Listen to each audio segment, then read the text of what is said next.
We are halfway through two of the best weeks of League of Legends every year. The Swift stage, formerly the group stage. Luckily, both of our teams are still in it at this point, and much like my ability to record outside right now, which is not happening, neither of the Team Liquid players probably going to be going outside for the next 3 days.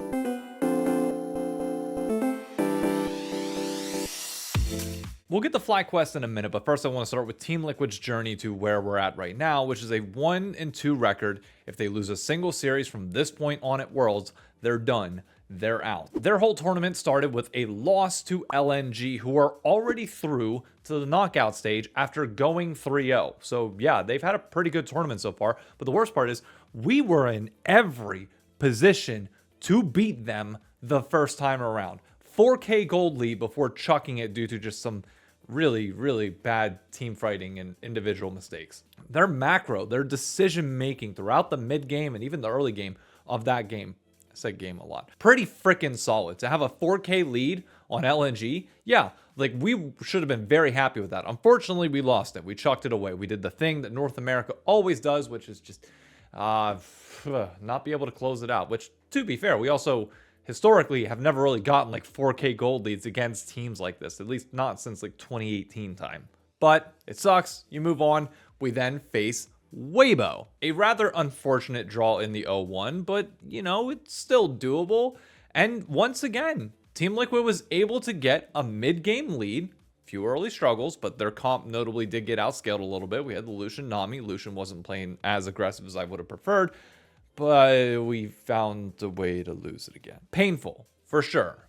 But backs against the wall, finally get an easier opponent, and they play against Pain yesterday. Well, you'll be seeing this on Wednesday, so Monday. And I'll be honest with you, it was ugly. It was the worst we played out of any of the three like series/games so far. And we played LNG and Weibo, yet somehow we played Pain worse. And I think I know why. This all starts with a Spawn clip that Team Liquid luckily has been posting each and every day after their series, and this one was Spawn talking to Core JJ immediately after the loss. Play the game like 700 hours in the next 3 days. We're just not hitting buttons now. Yeah, just button thing. And it's just literally like we're fucking flashing into walls, we're not actually hitting people with ultimates, we're teleporting in the shittest places ever. I just feel like we need to watch and play the game more. Yeah. Now a little complicated. Now, let me address the outrage on this clip first. It is horrible that Team Liquid would post something like this without editing the CapCut logo out at the end. Like, what is this, amateur hour? Even if you forgot to remove that little clip at the end, which is like 5 seconds long, that CapCut automatically puts in there for those that don't use the editing software, you can still notice it whenever you go to post to Twitter, and it's still in there. You see that black thing? No, the social media manager just posted it without checking anything, which, look, I'm joking, but obviously, I don't have an issue with what Spawn did at all. Nobody that has ever played a sport should ever have an issue with what Spawn said. It is amazing to me how many people are coming out of the woodworks and being like, he's being so negative. Positive reinforcement is always the best way to go. Shut up. Shut up. I don't care. Like, if anybody ever says that to me, your opinion is invalidated immediately, because you need somebody to roast your ass sometimes and get on you to fix the things that are going wrong. Now, everybody leans into that to varying different degrees. Some people need that like extremely harsh. Some people need to just be fully laid into for like an hour straight. Other people just need that like, hey, you're fucking up. Fix it. That's normal. For anybody thinking that the Spawn clip is taken like too far or anything else, like just, I don't know, go join a rec league. Go do something with other groups of people in a competitive environment, because it shows to me that you've never done that before a day in your life. But to go further into what Spawn is directly talking about, I can actually use something that happened to me just a month ago. A month ago, I played in a tournament called the World Golf Amateur. It's an amateur tournament, not professional, down in Myrtle Beach, where you play 4 straight days of golf and a practice round beforehand, and you're competing against 3,000 other people. Now, each of your flights are a smaller portion of that, and if you win your flight, you move on to like the playoff super finals.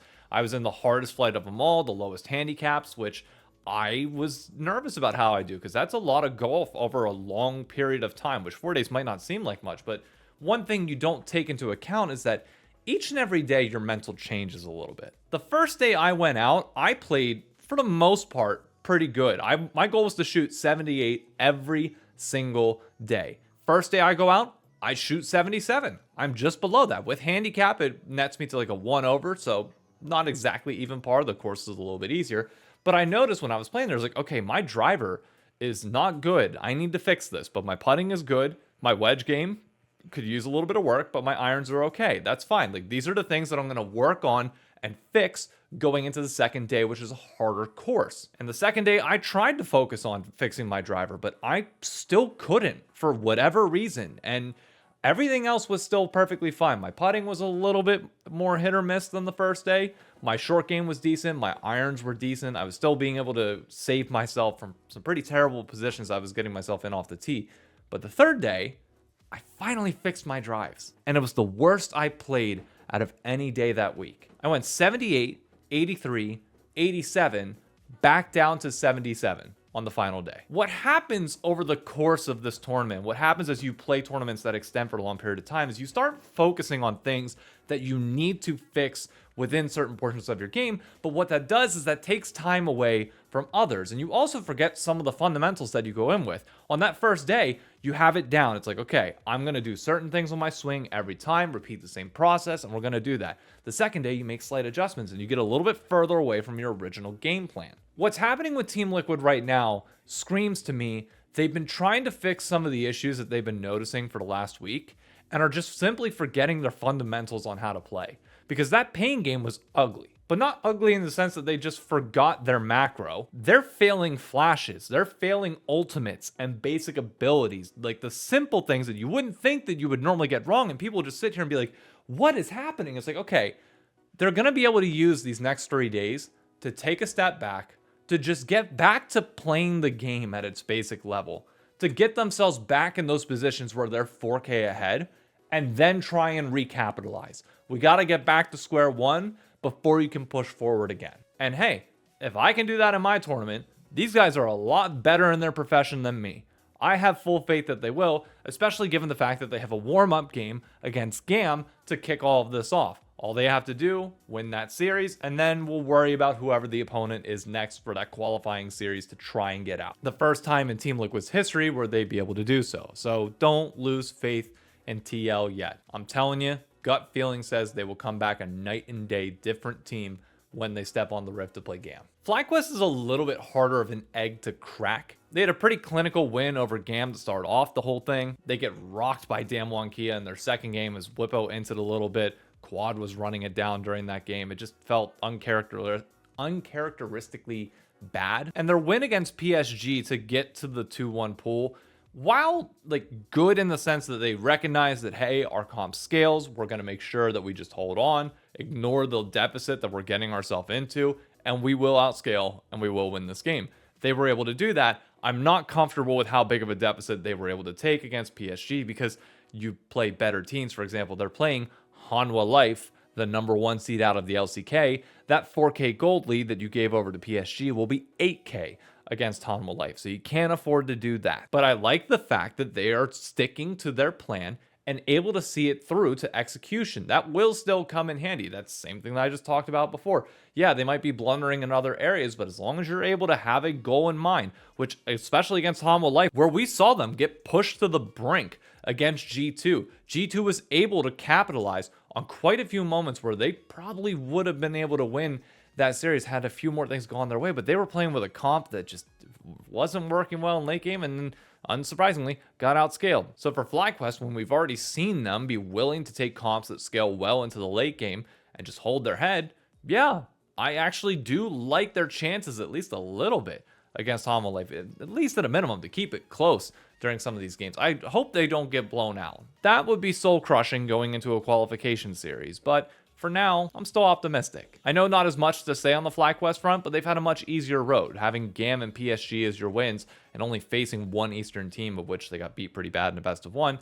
Not as much to say, whereas at least with TL, we're seeing these glimpses of matches that we will be seeing for them to qualify. That is assuming FlyQuest doesn't just get lucky and have to play like Team Liquid to qualify based on the draw, which could happen, by the way. Anyways, I want to briefly talk about the performances off the Rift beyond just on the Rift. And this isn't the players themselves. These are the orgs. Because Worlds is a larger than life moment. Well, if you base it on the LEC studio and how many people were in that arena, despite the amazing viewership that we've had so far, it doesn't feel like that big of a moment now, does it, Riot? No. I base it on the amount of proposals that you would see at this event, because I was lucky enough to be there every day during Worlds 2022 in the group stage, where I saw a couple get proposed to and actually was able to have I was conveniently next to them, was able to interview them immediately after their engagement, which again, I think they got married, or I'm not 100% certain. I still follow them on Twitter. I just not sure on their marital status. Then there was like another proposal at finals. I think there might have been one in Atlanta. I'm not 100% certain. So I think there were like 3 total at Worlds 2022. I can tell you, nobody's proposing their significant other at this Swiss stage or group stage. I don't care whether you see it as cringe or not. The biggest thing for proposal moments is you want them to feel larger than life. And there's a reason why you would not understandably think of the LEC studio as a larger than life moment, even if T1 is there and playing. I refuse to accept that we are in a reality where this is the stock standard for Swiss stage anymore. No, this is just atrocious. The crowd pops. By all means, the crowd's doing as much as they can, but there's only so much you can do with 300 people versus 1,000. But that part aside, again, we're still at the biggest Worlds that we've ever had in terms of the performance of viewership in Swiss stage. And I feel like teams are dropping the ball at least a little bit on the social media front. Not Team Liquid on YouTube, that is for sure. They are doing everything right. Reactions to every draw, the World's Anthem reaction, tier list beforehand. They're doing everything that you're supposed to do, because then once the tournament's done, it's like, then, content becomes kind of a ghost town. So you want to maximize everything you can during this tournament. For FlyQuest, there's nothing on YouTube, which is just shocking to me. Short form content, they do have some YouTube shorts out there. Both of the orgs are very well versed on Twitter, and in general, esports has always done a good job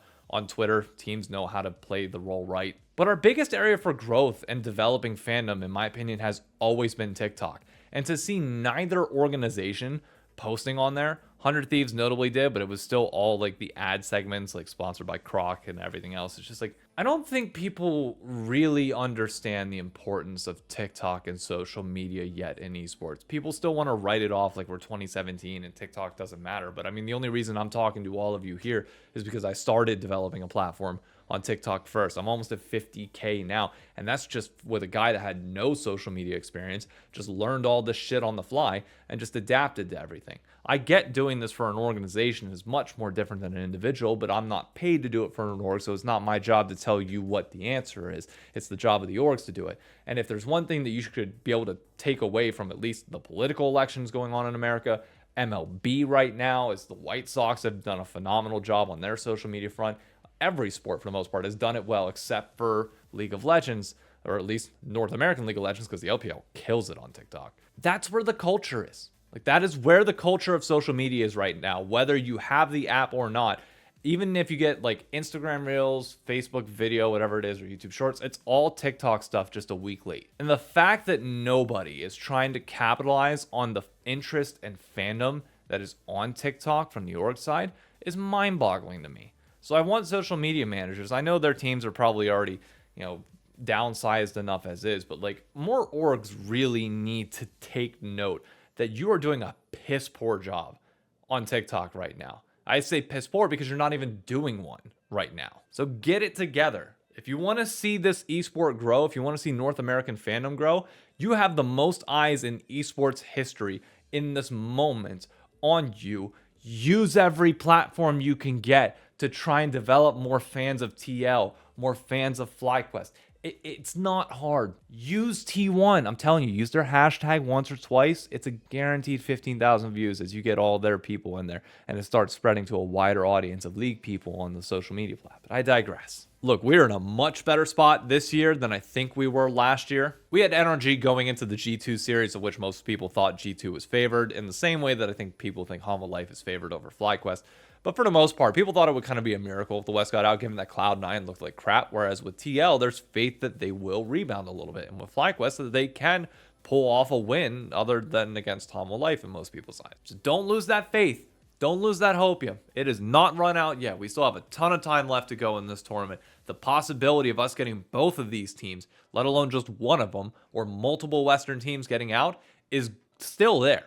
Like, I'm not blowing smoke up your ass either. I legitimately have faith that we will use these next 3 days to rebound. Historically, week 2 for North America has not always been favorable for us. But with these teams, something feels different. Maybe it's the fact that the two best players of this tournament so far are both Yawn and Masu, the young North American AD carries. If you can put the weight on their shoulders, clearly they have shown that they can live up to that moment. And if the young guns there can do it, the veterans just got to get their act together and we will be fine.